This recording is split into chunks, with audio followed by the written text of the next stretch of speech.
El árbol transgeneracional. Respecto al árbol transgeneracional o genealógico, podemos decir que cada emoción vivida como conflictiva y no resuelta o bloqueada por nuestros ancestros se codifica como información. Hoy en día ya no se discute que nuestras células son pura información y que ésta no se crea ni se pierde, sino que se transforma. Por ello, más allá que muchos de nuestros ancestros no estén físicamente, y más aún que ni conocimos, significa que su información emocional se haya perdido. Por el contrario, está bloqueada, estancada, a la espera de un héroe o heroína del clan familiar para que la resuelva, y este es nuestro gran desafío como herederos. Retomando algunos conceptos explicados sobre el sentido biológico, veremos cómo juega el sentido biológico en la información que nos hereda un ancestro y que deberemos trascender. Es interesante aclarar el significado del término trascender en este concepto.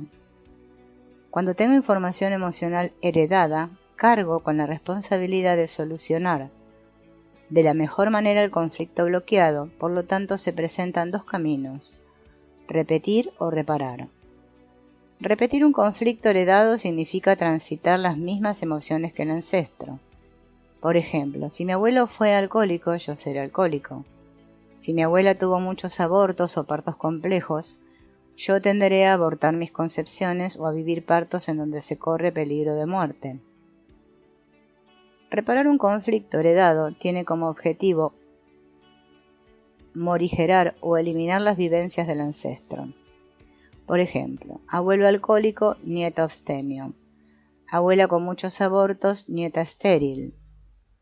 Incluso reparamos con nuestras profesiones o pasiones, y podemos citar casos de personas en donde hay memorias ancestrales de muertes por falta de atención médica o mala praxis, y los descendientes son médicos, emergentólogos, bomberos o simplemente choferes de ambulancia.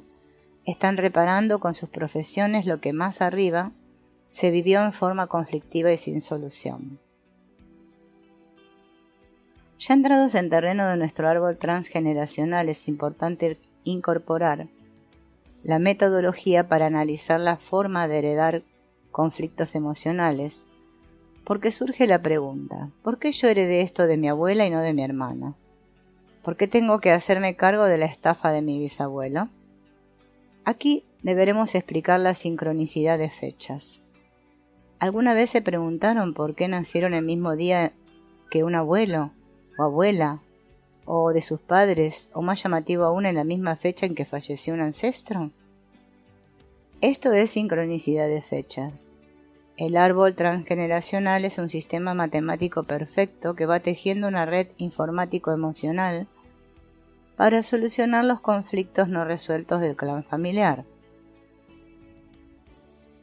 Los datos que debemos recabar a la hora de realizar un análisis del árbol transgeneracional son los siguientes: buscar enfermedades importantes entre los miembros del clan, fechas de nacimiento, concepción, defunción, nombres repetidos, semejanzas físicas, abortos, muertes de niños al nacer o a edades tempranas o injustificadas, accidentes, violaciones o abusos, estafas, profesiones, adicciones, violencia verbal y física, guerras, holocaustos, abandonos, suicidios, identidades sexuales, secretos, etc. Los dobles, a aquellos que reparan los conflictos de los ancestros, así llamado por ser dobles emocionales. Con ellos debemos estar relacionados por fecha de nacimiento o concepción. Por ejemplo, si yo nací el 20 de noviembre, mi doble tendrá que haber nacido el 20 de febrero, con lo cual mi fecha de nacimiento coincide con su fecha de concepción. El cálculo de fechas siempre se toma con una tolerancia de más y menos 7 días, puesto que nunca sabemos la fecha de concepción. El doble vive la misma experiencia que el ancestro para poder reparar el conflicto. No tiene que ser la misma vivencia, que deberá haber aspectos concretos y con gran similitud en la problemática. Cuando esto ocurre, se reparan los programas, información emocional, conflicto, del doble por repetición o complementariedad. También somos dobles de un ancestro cuando nuestra fecha de nacimiento o concepción coincide con la fecha de defunción del ancestro. A esto se le llama heredero universal o yaciente. En este caso, la carga de reparación es máxima. Asimismo, puedo estar relacionado en lo que llamamos línea maestra. Esto se debe a que la diferencia entre las fechas es de 6 meses y no 9 meses. Si nazco el 20 de noviembre, mi maestro deberá nacer el 20 de mayo, por ejemplo. Un aspecto importante a analizar es que los dobles, ya sea por fecha de nacimiento, concepción o línea maestra, pueden casarse entre ellos. El sentido biológico es de no tener hijos, aunque se tengan muchos. Este proceso se llama incesto simbólico. Cuando los dobles se dan entre hermanos, significa que más arriba hubo hijos ilegítimos y o incestos, y con esta sincronía se está reparando. En este caso, los dobles serían gemelos simbólicos. Aspectos concretos. Los síndromes. Síndrome del aniversario. Es uno de los aspectos principales a analizar del árbol transgeneracional. Hay que localizar las fechas significativas que se repiten, como ser bodas, divorcios, accidentes, abortos, notificación de diagnósticos, etc. Muchas veces enfermamos a la misma edad que se enfermó nuestra madre o abuela, o sufrimos un accidente en la misma fecha que lo sufrió un ancestro. Es muy común que una mujer quede embarazada a la misma edad que su madre o abuela. La fiesta manía. Este concepto es muy empleado en psicoanálisis.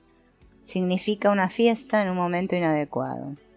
Generalmente se da como en forma de pulsión sexual inmediatamente después de un fallecimiento doloroso. La cripta y el fantasma. Cuando la familia guarda un secreto sobre un evento doloroso o vergonzoso que implica un duelo no realizado, la frase más común es: no lo digas, es por tu bien. Dicho secreto se instala en la primera generación, es luego ignorado por la segunda y se crea una cripta. Este secreto aflora como fantasma en forma de obsesiones, búsquedas, sufrimientos, pesadillas, enfermedades graves en la tercera generación y a veces más allá. La cripta oculta el cadáver de un duelo no hecho. Este cadáver se esconde en niños y en mujeres que se niegan, por ejemplo, a la satisfacción sexual después de la muerte de un ser querido. Lo vemos en personas melancólicas que arrastran deseos prohibidos de sus padres o abuelos. Hijo, plan de pensión. Se trata de hijos no esperados, no deseados, y cuando llegan se les cataloga: este será quien me cuide en mi vejez. Ese mandato queda grabado en el inconsciente del niño y por fidelidad familiar cumple relegando su vida hasta la muerte de sus padres. Volver a casa. La fecha de nacimiento es muy importante para el inconsciente, pero como nacer al mundo, al útero o al más allá es lo mismo para el inconsciente, muchas personas fallecen en su fecha de nacimiento o concepción.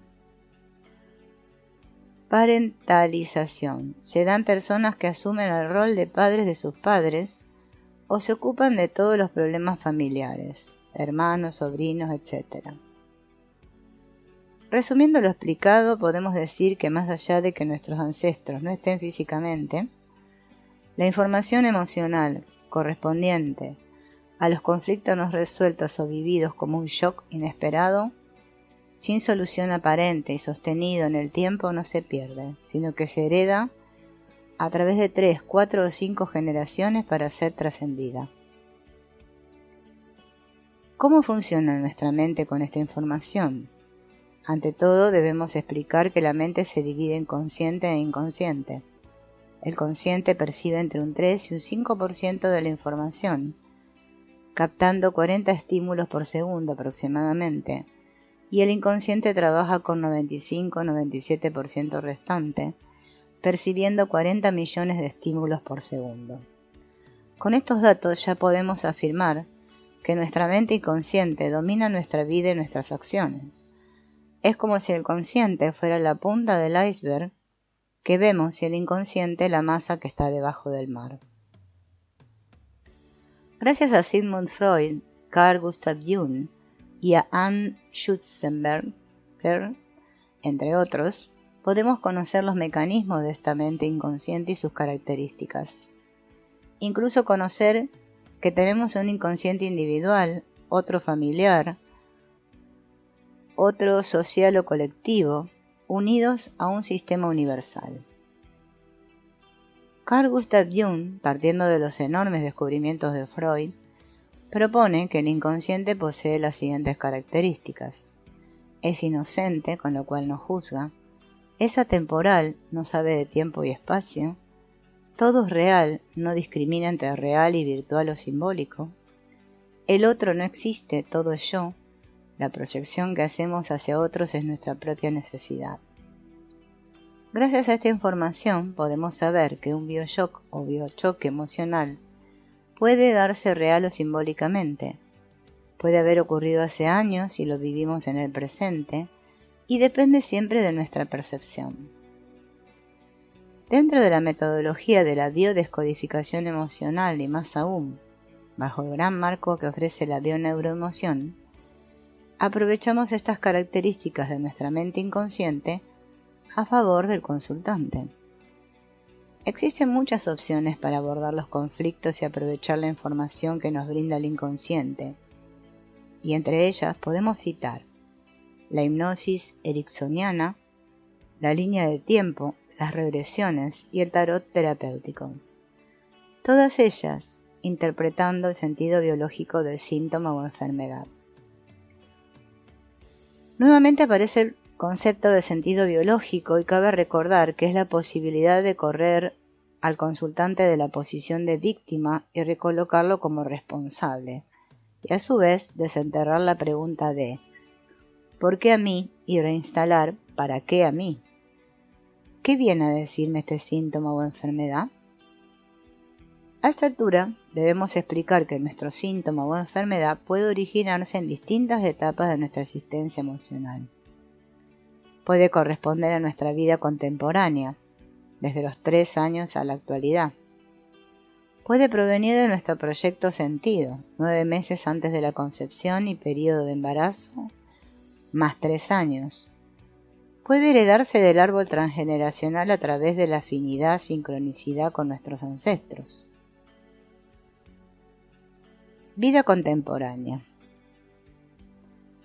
A partir de los 3 años de vida, nuestra psique conforma el ego y comenzamos a darnos cuenta que somos un ser autónomo, con vivencias, emociones propias y que estamos separados de mamá.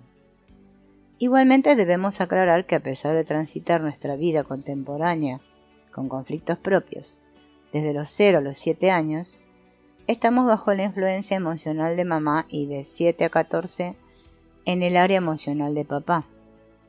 No obstante ello, a partir de los 3 años ya podemos considerar los conflictos como propios.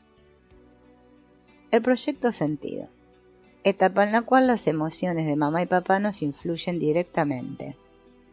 El proyecto es lo que nuestros padres proyectan en nosotros, y el sentido será las emociones que se pondrán en juego en nuestro desarrollo de vida.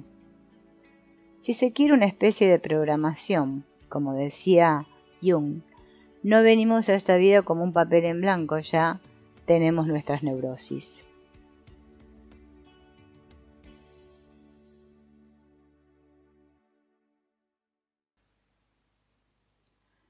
Árbol transgeneracional.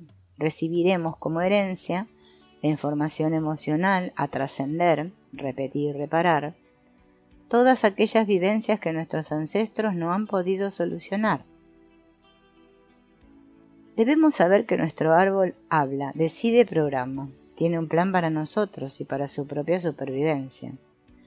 Estos programas pueden ser muy variados y entre ellos podemos mencionar programas de no procrear, programas de no tener dinero, programas de conflicto de pareja. Y así podríamos desarrollar muchos más programas. Por ello, y para una mejor comprensión,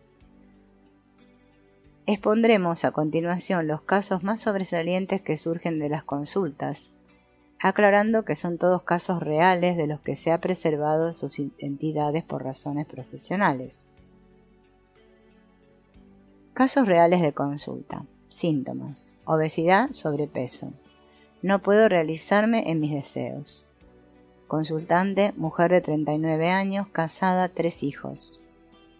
Se le consulta cuántos kilos cree que tiene de más. Ella dice 17. Y agrega que cada vez que estuvo embarazada, aumentó de 17 a 20 kilos y luego no los podía perder. Revisamos su vida contemporánea y no aparecen conflictos significativos, pero detectamos que su madre antes de su concepción se había realizado 3 abortos. Asimismo, su abuela materna sufre el fallecimiento de un hijo al parir. Como se puede ver, tanto en el útero de su abuela materna como en el útero de su madre, hay memorias de dolor y muerte al parir o al concebir. Pero ¿cómo está resonando el número 17 para que ella aumente esos kilos durante los embarazos y luego no los pueda perder? Tanto su madre como su abuela se convirtieron en madres a los 17 años de edad. Su inconsciente está reparando a través de los 17 kilos, a la hora de un embarazo como la no pérdida de un bebé, tanto en los abortos inducidos de su madre como en el bebé fallecido de su abuela. Al tomar conciencia de ella, que lo está reteniendo, esos bebés fallecidos, su inconsciente desbloquea el programa y comienza a perder peso. Depresión, desde siempre. Consultante, mujer de 51 años, casada, 2 hijas. En este caso, como la consultante manifiesta que su depresión es desde siempre, ya podemos vislumbrar que al menos el conflicto proviene del proyecto sentido. Se le pregunta qué contexto emocional y vivencias tuvo su madre durante su concepción y embarazo. Resulta ser que es la 8ª hija y que su llegada a la familia fue no esperada, y que con un entorno de problemas económicos y de violencia verbal por parte de su padre. Ahondando un poco más en la historia de su concepción, le preceden 2 abortos espontáneos de su madre. Consultamos qué vida tuvo su abuela materna. Nos comenta que fue madre joven, que su pareja nunca le dio el apellido a los hijos y que se mantuvo a su lado por estabilidad económica. Aquí vemos un programa de gran desvalorización del linaje materno, y a esto se suma el contexto de violencia, peligro y no deseo, con lo cual la consultante se gesta en un útero peligroso, desvalorizado, y que no da permiso para vivir. El inconsciente dice: vivir es peligroso y no tiene permiso de ser feliz, pues su abuela y su madre no lo han sido. Incluso hay una connotación de fidelidad al linaje materno. La depresión es la contrapropuesta a la presión para sobrevivir. Hay connotación de culpa y redirección de responsabilidades. La consultante debe tomar conciencia que la presión es la ira reprimida contra el referente del sexo opuesto, padre y abuelo. Al tomar conciencia de ello y realizar la correspondiente catarsis hacia los referentes masculinos, logra desbloquear el programa de no permiso para ser feliz. Cáncer de mama. Mujer de 56 años, casada, 2 hijos. La consultante manifiesta que contrae el cáncer de mama izquierdo hace 6 meses.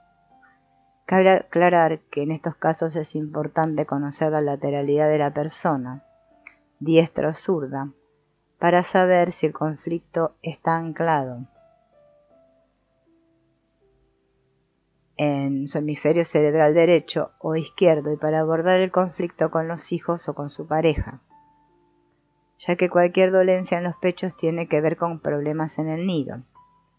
En este caso es una mujer diestra, con lo cual su cáncer de mama izquierda nos está hablando de un conflicto con los hijos, real o simbólicamente.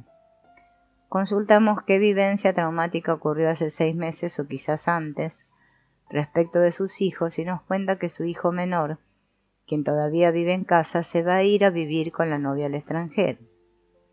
El conflicto de nido vacío que parece descubrirse, en donde la consultante desde su percepción no se siente buena madre, trae oculto un conflicto con su esposo del cual no se siente protegida a la hora de estar solos. La protección que no recibe del marido resuena como no protección de ella hacia sus hijos. Se siente mala madre y el cáncer de mama izquierda aparece cuando entra en fase de reparación, al saber que su otra hija se separa de la pareja y vuelve a vivir con ella. Hay un doble conflicto, un hijo se va, nido vacío, una hija vuelve pero por separación. Al tomar conciencia de todo ello, el inconsciente de la consultante desbloquea el conflicto y su cáncer comienza a disminuir hasta desaparecer. La intervención programada para su mamá debió ser suspendida. El cuerpo tiene 3 funciones biológicas. La función de base: mis pulmones ventilan 16 veces medio litro de aire por minuto, mi corazón se contrae 74 veces por minuto, mi estómago segrega por día 1 litro de ácido clorhídrico, etc. La función de reserva: los pulmones pueden ventilar 22 veces 2 litros de aire por minuto, mi corazón puede contraerse 180 veces por minuto, mi estómago segregar 1,5 litros de ácido clorhídrico por día, etc. La función de excepción: ante una situación poco frecuente de urgencia, una reacción poco frecuente de urgencia. Mis pulmones fabrican más células de pulmón, un tumor, para absorber más aire. Mi ritmo cardíaco tiene un ritmo desenfrenado, taquicardia, fibrilación, extrasístole. Mi estómago, esta vez, en lugar de pedir a sus células que segreguen más ácido clorhídrico, creará nuevas células, un pólipo, que producirán más ácido. El cuerpo crea una cantidad impresionante de glóbulos rojos nuevos, es la poliglobulia, etc. El funcionamiento de excepción es, o bien por exceso, como acabamos de describirlo, o bien por defecto: menos glóbulos rojos, menos ácido clorhídrico, menos desarrollo pulmonar de estómago, de riñones, de hueso. Si esto es necesario para adaptarse o para sobrevivir: úlceras, necrosis.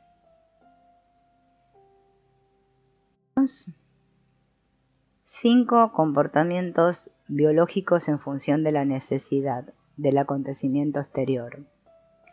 Fabrico más alvéolos, más estómago. Respiro profundamente, las células de mi estómago se multiplican. Estado habitual de base: respiro inconscientemente, la mucosa de mi estómago produce poco ácido. Bloqueo mi respiración, bloqueo mi digestión, destruyo el parénquima respiratorio, provoco una úlcera de estómago. La emoción tiene un fundamento biológico. Surge en un instante de inconsciencia, de divorcio consigo mismo, aparece de súbito a nuestras espaldas. Efectivamente, no tardamos ni un año en ponernos enfermos o en caernos de una escalera, o incluso en quedarnos en cinta. Este cambio se produce en una fracción de segundo. Esto sucede en un lugar y en un tiempo preciso, que se tratará siempre de reencontrar. ¿Por qué? Porque esta es la única manera de retornar a nuestra conciencia, lo que se ha personificado en el síntoma. Si no revivimos ese instante, ese bioshock, nunca podremos volver a contactar con el sentido biológico de la enfermedad. Se trata, en nuestra experimentación, de una vivencia que hemos sentido una primera vez inconscientemente sin saberlo. El bioshock es un momento de encuentro entre el mundo exterior y nuestro mundo interior. Y este encuentro produce ya sea una satisfacción, ya sea una insatisfacción. Estas 2 reacciones son perceptibles gracias a las emociones. La emoción es la huella consciente de una actividad interna, es el indicio de una función biológica satisfecha o no. Hemos comido, nos sentimos saciados, llenos. Si no es el caso, nos sentimos frustrados, enfurecidos, con carencias. Hemos dormido bien, nos sentimos relajados, frescos. Todo a nuestro alrededor garantiza nuestra seguridad. Nos sentimos apacibles y nuestro comportamiento se perpetúa. Nos relajamos. Pero si el entorno es hostil, entonces el miedo surge de lo más profundo de nosotros con el fin de ponernos al acecho para que después esto nos permita reencontrar la seguridad. La emoción aparece siempre en un instante, de manera involuntaria, incontrolada y adaptada a la perfección a una situación exterior. Está instalada en nuestro cuerpo de manera precisa. Calor en el vientre, tensión en la garganta, hombros pesados, piernas cansadas, hormigueo en las manos, etc. Entonces, ¿la emoción es nuestra amiga? ¿Cuál es la energía más poderosa? La energía más poderosa es la emoción. Es nuestro carburante, la esencia misma de nuestra vida, nuestro combustible de base. Solo la emoción nos permite avanzar. Nos da ganas de levantarnos por la mañana, de actuar, nos permite cuestionar y seleccionar para ir en la dirección que nos conviene. La emoción provoca encuentros o aislamiento. Está en el origen de todas nuestras decisiones impulsivas. ¿Qué sería de nuestra vida sin emociones? Es la emoción del placer la que nos empuja a escoger un plato o en un restaurante. Obsérvate, sin emociones. ¿Por qué ir a tal velada o hacia tal colega? La idea de una lectura o de un encuentro crea anticipadamente en tus entrañas alegrías o repulsión. ¿En función de qué comprarás o no el libro? ¿Irás hacia el otro o no? A veces, no ir a una reunión crea malestar, culpabilidad. Para evitarlo, por ejemplo, aceptas ir a la reunión porque la emoción de aburrimiento será menor que la de culpabilidad. O sea que hay dos motores, ir hacia o mantener una emoción positiva, alejarse de o eliminar una emoción negativa. ¿Qué harías sin el motor emocional? Que seas consciente o no, no cambia nada el asunto. ¿Qué acto de tu vida o qué actitud se ha engendrado fuera de la emoción? Verdaderamente, ¿podemos actuar a sangre fría? Es sencillo prestar a nuestros primos los animales el mismo movimiento interno, una vida emocional. Deseo de alimentarse, de encontrar morada. Y cuando la impregnación hormonal está satisfecha, ¿qué decir de ese impulso que empuja a los machos a vigilar el rebaño de las hembras, o a desearlo ardientemente o también a pelearse? Una vez más, ese miedo, cuando surge el depredador. Algunos, más audaces, llegarán incluso a prestar una forma de emoción al reino vegetal. Basta con ponerse de acuerdo sobre lo que expresa el término emoción. Las emociones traducen a nivel consciente lo que se vive a nivel biológico celular, porque la función de la emoción es transmitir al consciente una función biológica satisfecha o insatisfecha. En este sentido, la emoción es la esencia que hace funcionar el motor. Mira a tu alrededor, mírate a ti mismo. Sin emoción no hay vida, sin vida no hay emoción. Es a la vez el bien más preciado y el más descuidado, renegado, rechazado, minimizado, satanizado. Sinónimo de debilidad. Está reservado a los profesionales de la emoción, a los artistas de todos los pelajes, a los románticos, a los trovadores, a los cineastas, a los músicos. ¿Por qué? Para los adultos serios no es razonable emocionarse en sociedad. En caso de hacerlo, entonces, se hace por poderes. Vamos a un espectáculo y allí vemos sollozar al artista. Asistimos al drama, a su cólera. Le dejamos expresar lo que nos atormenta en las entrañas. Le confiamos lo que ya no sabemos decirnos. Es penoso, una desgracia y una lástima. Un verdadero desastre. Tengo el corazón que se me parte en dos y la baba que de rabia me sube a los labios, y en el alma una melancolía se espesa como una bruma de otoño en el puerto de Londres.